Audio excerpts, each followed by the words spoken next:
എവിടെ കേന്ദ്രീകരിച്ചാണ് തെരച്ചിൽ ഈ ഫയർഫോഴ്സും പോലീസും പദ്ധതിയിട്ടിരുന്നത്? അത് ഈ നേരത്തെ നമ്മൾ സൂചിപ്പിച്ച ഇംതിയാസ് പറഞ്ഞ മാമ്പുഴ കേന്ദ്രീകരിച്ചാണോ? തീർച്ചയായിട്ടും. അതായത് ഇന്നലെ രാത്രിയിൽ തിരച്ചിൽ നടത്തിയത് ഈ അഴുക്കുചാലിന്റെ ഒരു 3 കിലോമീറ്റർ ദൂരപരിധിയിലായിരുന്നു.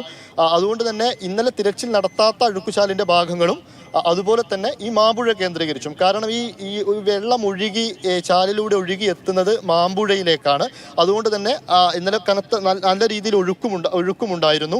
അതുകൊണ്ട് തന്നെ ഈ ഒഴുകി ഒരു പക്ഷേ ഒരു മാമ്പുഴയിലേക്ക് പതിച്ചിട്ടുണ്ടാകാം എന്നുള്ള ഒരു നിഗമനം, അങ്ങനെ ഒരു തോന്നലിന്റെ അടിസ്ഥാനത്തിലാണ് മാമ്പുഴ കേന്ദ്രീകരിച്ച് ഇന്ന് പരിശോധന നടത്താം എന്നതിലേക്ക് ഈ സംഘം എത്തിയത്. ഇന്ന് നാട്ടുകാർ നേരത്തെ നമ്മളോട് പ്രതികരിച്ചപ്പോഴും അങ്ങനെ തന്നെയാണ് പറഞ്ഞത്. മാമ്പുഴ കേന്ദ്രീകരിച്ച് ഒരു പരിശോധന വേണ്ടി വരും എന്നുള്ള രൂപത്തിലായിരുന്നു. അതിനു വേണ്ടിയുള്ള തയ്യാറെടുപ്പിലായിരുന്നു ഈ ഫയർഫോഴ്സ് സംഘവും പോലീസും നാട്ടുകാരും എല്ലാം ഉണ്ടായിരുന്നത്. പക്ഷേ അതിനിടയിൽ ഇപ്പോൾ നമ്മൾ നേരത്തെ കേട്ടു, ഇങ്ങനെ ഒരു അറിയിപ്പ് വരുന്നു, ഒരു മൃതദേഹമുണ്ട് എന്നുള്ള രീതിയിൽ ഒരു അറിയിപ്പ് വരുന്നു. ഇക്ര ഹോസ്പിറ്റലിന് സമീപം എന്നാണ് പറയുന്നത്. നമുക്ക് അങ്ങോട്ടേക്ക് എത്തേണ്ടതുണ്ട്. അവിടെ എത്തി ഒരു കൃത്യമായ പരിശോധന നടത്തണം. ഇത് ശശി തന്നെയാണോ അതല്ലെങ്കിൽ മറ്റെന്തെങ്കിലും ആണോ എന്ന കാര്യത്തിൽ ഒരു ഉറപ്പ് വരുത്തേണ്ടതുണ്ട്. അതിനൊരു പക്ഷേ ബന്ധുക്കളടക്കം അങ്ങോട്ടേക്ക് എത്തിക്കുകയും വേണ്ടി വരും. അതുകൊണ്ട് അങ്ങോട്ടേക്ക് പോവുകയാണ്. ഇന്നലെ രാത്രി ഒരു പക്ഷേ മാമ്പുഴ കേന്ദ്രീകരിച്ച് ആ രീതിയിൽ തിരച്ചിൽ നടത്തിയിരുന്നില്ല എന്ന് മനസ്സിലാക്കുന്നു. കാരണം വീണത് അഴുക്കുചാലായിരുന്നു. ആ സമയത്ത് നല്ല ഒഴുക്കുമുണ്ടായിരുന്നത് കൊണ്ട് തന്നെ ഒരു പക്ഷേ അഴുക്കുചാലിൻ്റെ എവിടെയെങ്കിലും കുടുങ്ങിക്കിടക്കുന്നുണ്ടാകുമോ എന്നുള്ളൊരു ധാരണയിലായിരുന്നു ഇന്നലെ രാത്രിയിൽ ഒരു പക്ഷേ ആ രീതിയിലൊരു തിരച്ചിൽ നടത്തിയത്.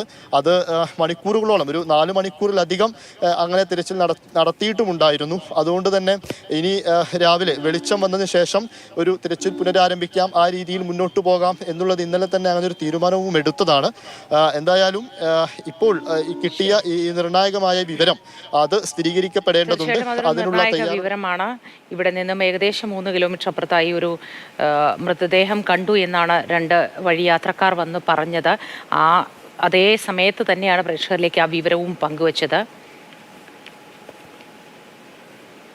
നേരത്തെ പ്രതികരണം നമുക്ക് ഒരിക്കൽ കൂടി കേൾക്കാം. അതിന് മുന്നിൽ ടോട്ടൽ ബോഡി കിടക്കുന്നുണ്ട്.